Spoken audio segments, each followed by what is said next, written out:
recently I have been feeling a little bit homesick, and if you are a Swedish living abroad and you are starting to get homesick, there's only one thing to do, and that is to go to IKEA. And I'm a little bit surprised because IKEA is very popular in Taiwan, and I think it makes sense because it's kind of good furniture, nice design, and not super expensive. But what makes me surprised is that the restaurant in IKEA is also super popular. Like every time I go there, it's even hard to find somewhere to sit, you know. And you know, Swedish food abroad, we don't have the reputation like French food or Italian food that is so super good, and there are so many Italian restaurants in every city in the world, you know. But Swedish, if it wasn't for the restaurant in IKEA, I think in Taiwan there would be no place that's serving Swedish food. So because of this, I'm pretty happy that IKEA exists in Taiwan. After the furniture section, there's always a little grocery store where I can get like the, you know, the candy from Sweden or the food stuff or all the things that reminds me of Sweden, you know. So in today's episode, I want to go to IKEA with you guys, and I want to show as a Swede what kind of things I buy in IKEA. Okay, let's get going.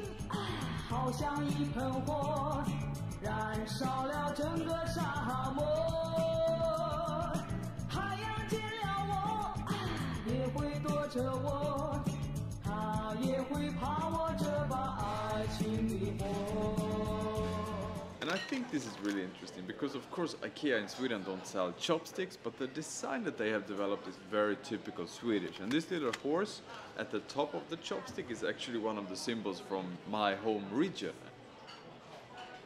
And I think also this, you know, the rice spoon here is using some very traditional Swedish design for an item that is not even being sold in Sweden. It's very interesting for me as a Swede to see this kind of design solutions.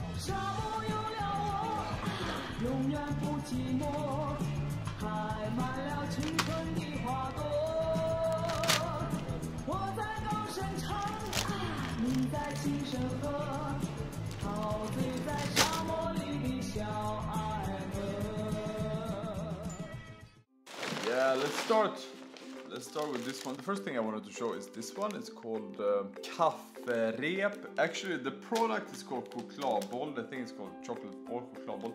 But IKEA often puts, you know, different names on their product to associate them with something. The meaning of this kafferep is that a group of ladies, maybe 8 or 10 ladies, it has to be girls, it can't be guys, and they should eat 7 different kind of pastries. Like it's even said like in which order you should eat them and what the pastries should be. They sit there and they gossip and eat all these things. So IKEA thought this was an interesting Swedish event. I think also it's an interesting Swedish. Anyway, this was one of the reasons I wanted to make this episode. I was a little bit disappointed to see that they were frozen.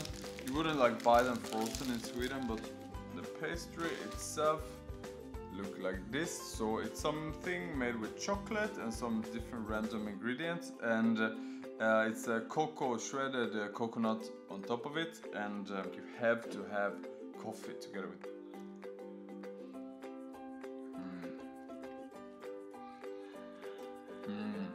Yeah, it got exactly the right taste. It's really the very traditional style Swedish pastry. Top 3 traditional pastries in Sweden. It's probably number 1 is kanelbulle, which is the cinnamon bun, and actually the cinnamon bun day is coming very soon, so I think I would try to make my own cinnamon bun for that day, even though my oven is like super small. But anyway, I really want to make my own cinnamon bun. Number 2, this one chokladboll half eaten now, that is very, very traditional. We always have it when we are kids because it's super nice. And number 3, I will put something called vacuum cleaner. It looks like this, and it actually looks like a little vacuum cleaner, and inside it's almond, something made from almond. I don't even know how to say this in English. And it's also very, very traditional. If you go to Sweden, try the cinnamon bun, chokladboll, and dammsugare, the vacuum cleaner.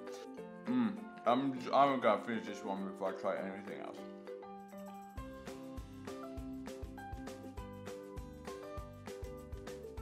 And this is something very special. This is something in Sweden we call this lördagsgodis, because every lördagsgodis means Saturday candy, and every Saturday my mother would give me 20 Swedish crowns, and that's about 80 Taiwanese dollars. And with this money we would go to the store and pick some candy, and they give we have a little paper bag, pick some different candy. And actually when I went to IKEA, in my opinion, a lot of the small candy that you can pick there is not actually the authentic thing that they sold in Sweden, at least not when I was a kid. I mean, it's been 20 years ago, so it might have changed a lot. But for example, there's raspberry.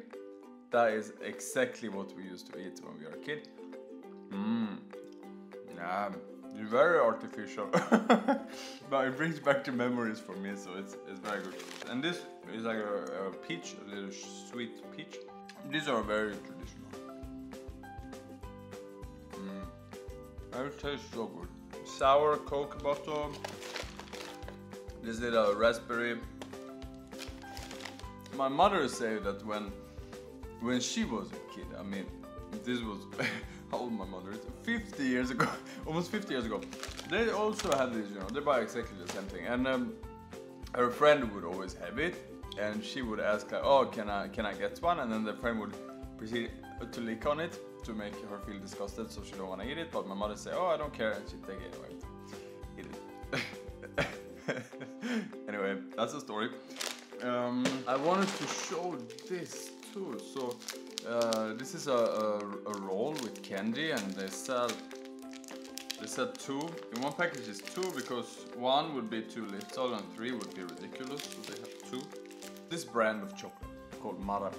This is the traditional, you know, people mix up Sweden and Switzerland, because Switzerland is very famous for chocolate. Like they have Lindt, they have, I think Godiva is Belgium, right? Or Swiss? I know at least Lindt is Swiss, and they have a lot of, you know, Toblerone too. They have so many good Swiss chocolates, you know. But in Sweden we get mixed up with Switzerland, so people think we have a lot of good chocolate, and actually we do. And this one is called Marabou. This is our traditional brand of chocolate. Then we have another traditional brand too that's called Dime, which is this. And this is, they took Marabou, the really good Swedish chocolate, and they took Dime, they're also really, Dime is not exactly, it's chocolate, but inside the chocolate it's something very similar to the Taiwanese Maya Tang. The first time my girlfriend brought me up to the mountain where they make Maya Tang, and she made me try this, I said, wow, this is really similar to Dime, something we have in Sweden. Anyway, a little chocolate thing here, and if you break it in the middle, you will see, no you won't see it, but there is some small like caramelized part, like Maya Tang inside chocolate. They're very good, very good. I think all of this stuff is really good on its own, but it really brings me back to my childhood, brings me back to being a kid in Sweden. Lördagsgodis, my 20 crowns, should I spend it on this? Should I spend it on this? This one came when I was a little bit older. When we started to drink coffee, we usually start eating this one. It's just so good, you know. It's also, it's quality, high quality, Swedish products. I also have this one, which is sour cream and onion chips. This is the best. When we were a kid, this is the best taste. It's super addicting. It's exactly the right brand of chips, Swedish high quality chips. And when I was a kid, I was really lucky because my parents' friends, they work in the factory and make chips. It's really funny to watch. It's the only couple I've seen that has like bigger, because he's super tall, that guy, and his wife is super short. This is the only couple I've seen with a bigger height difference than me and Charlie. And so when I saw them, they give me hope, you know, height difference, it doesn't matter. Anyway,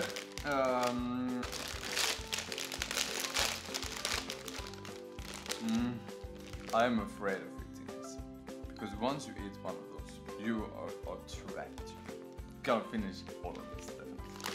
Oh, I forgot now. The way I usually do this is to fold in the corners all the way up there, and then you have a little Swedish style chips ball. Perfect.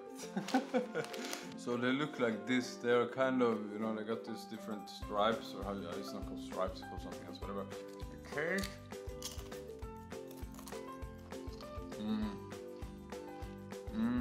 It's so good, this one. This is really addicting. It tastes a little bit like onion. I think Swedish chips is probably among the best in the world, if I should guess. It might be a biased opinion.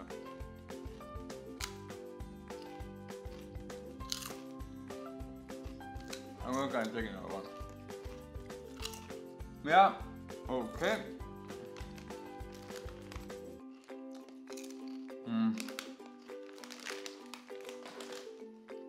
I hope you are happy to watch me share some of my childhood memories, you know, when it comes to things that Swedish people like to buy from IKEA. And I would like to know what is the thing that you guys like to buy in IKEA. Please write a comment below, and also if you want me to do something else about IKEA or some other place, because today I tried mostly, you know, the candy stuff there. I didn't buy any of the food because I think it's a little bit, it takes too long time to prepare all these kind of things.